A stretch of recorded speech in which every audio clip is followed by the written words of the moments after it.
The Pattabhiram గారు and Bharatiya Janata party senior నాయకులు తిరుమల తిరుపతి దేవస్థానం board సభ్యులు భానుప్రకాష్ రెడ్డి గారు, సిపిఎం సీనియర్ నాయకులు కందారపు మురళి గారు మనతో చర్చలో పాల్గొంటున్నారు. ముందుగా భానుప్రకాష్ రెడ్డి గారితో మాట్లాడదాం. భాను గారు నమస్తే అండి. నమస్కారం అన్న. చిన్న చోరీ పెద్ద ప్రకంపనలు, చాలా చిన్న చోరీ పెద్ద ప్రకంపనలు సృష్టిస్తోంది.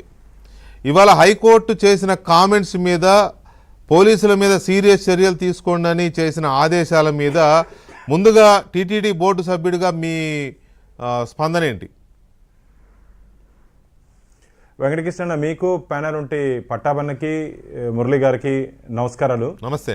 అఖిలాండ కోటి బ్రహ్మాండ నాయకుడు, కోట్లాది మంది హిందువులకు ఆరాధ్య దైవమైనటువంటి వెంకటేశ్వర స్వామి దగ్గర చోరీ జరిగితే, పరకామణిలో దొంగతనం జరిగితే ఆ దొంగతనాన్ని కొలతలేస్తూ ఇది చిన్న చోరీ అని చెప్పి అవహేళనగా మాట్లాడినటువంటి మాజీ ముఖ్యమంత్రి, ప్రస్తుత పులివెందుల శాసనసభ్యుడు జగన్మోహన్ రెడ్డి ముందుగా హిందువులకి క్షమాపణ చెప్పాలి, గోవింద భక్తులకి క్షమాపణ చెప్పాలి.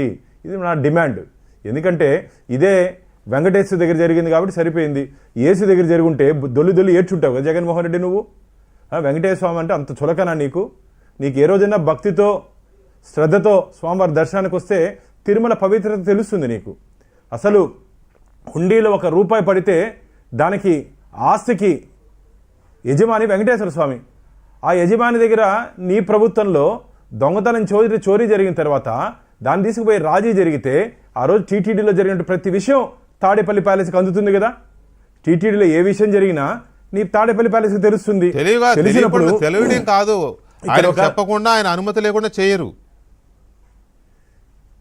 అదే తెలిసినప్పుడు ఏ బుద్ధుండేవాడైనా, నేను ఇట్లా మాట్లాడుతున్నా ఏమనుకోద్దాను, ఏ బుద్ధుండేవాడైనా, కడుపుకు అన్నం తినేవాడైనా సరే భగవంతుడి దగ్గర చోరీ జరిగింది, దాన్ని ఏంది రాజీ చేసేదని చెప్పి నువ్వు మందలించకుండా, వారికి బుద్ధి చెప్పకుండా మొన్న దాన్ని సమర్థిస్తావు. మళ్ళా చిన్న చోరీ మేం కాబట్టి 14 కోట్లు రాసుకున్నావు. ఏందయ్యా 14 కోట్లు రాసుకునేది? మీకేం హక్కు ఉంది అంటున్నా. వెంకటేశ్వర స్వామి దగ్గర చోరీ జరిగితే లోకాతలు ఏ విధంగా రాజీ అవుతారు? చేసినోడికి బుద్ధి లేదు, దాన్ని సమర్థించినోడికి నీకు బుద్ధి లేదు అంటున్నారు ఈరోజు శ్రీవారి భక్తులందరూ.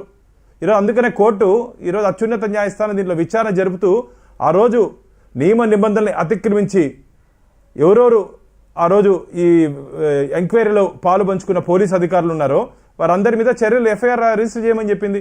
వారే కాదు, చిన్న చేపలు అనేవి పెద్ద తిమింగలాలు ఉన్నాయి, చిన్న చేపలు వీళ్ళు చిన్న వాళ్ళు, ఇంకా పెద్దోళ్ళు ఉన్నారు, అందరూ ఒక్కొక్కటి బయట వస్తుంది. ఇప్పుడే మొదలైంది ఆట, ఇప్పుడే మొదలైంది. పరకామణి ఆట ఇప్పుడే మొదలైంది. రాబో రోజుల్లో చాలా మంది ఈ కేసులు వెనకాలండి ఇప్పటికి కూడా మమ్మల్ని ఎవరు ఏం చేయలేరులే ఆధారాలు అంటే ఆర్గనైజ్డ్ క్రైమ్ అంటారు వెంకటకృష్ణ. ఆర్గనైజ్డ్ క్రైమ్ ఇది. ఎవరు ఎక్కడ దొరకకుండా, ఎవరు ఏదైనా రేపు భవిష్యత్తులో ఎంక్వైరీ జరిగినా దొరకకుండా ఏ విధంగా క్రైమ్ చేయాలో ఆ విధంగా చేశారు వీళ్ళు. కానీ ఎవరు ఎంత క్రైమ్ చేసినా భగవంతుడి దగ్గర తప్పించుకునే అవకాశమే లేదు. నా వెనకాల ఉన్నాడు వెంకటేశ్వర స్వామి, ఆయన దగ్గర నుంచి, ఆయన కోర్టులో నుంచి తప్పించుకునే ప్రసక్తే లేదు.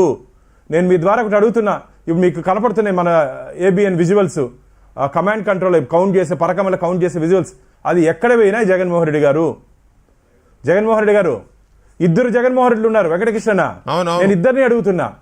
ఆ రోజు తిరుమలలో పోలీస్ ఆయన పేరు కూడా జగన్మోహన్ రెడ్డి, ఆయన్ని అడుగుతున్నా. తాడేపల్లి ప్యాలెస్ ఉన్నటువంటి జగన్మోహన్ రెడ్డి గారిని కూడా అడుగుతున్నా, ఎక్కడికి వెళ్ళాయి ఆ విజువల్స్?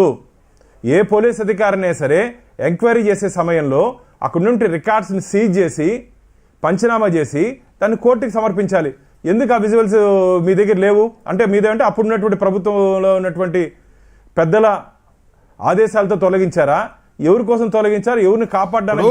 2-3 విషయాలండి. దొంగతనం చేసిన వాడు ఎంత తప్పు చేసినట్టు, దొంగతనానికి సహకరించిన వాడు, దొంగను కాపాడిన వాడు కూడా అంతే నేరస్తుడు. అందులో ఎలాంటి ఇది లేదు. అందులోనూ అతి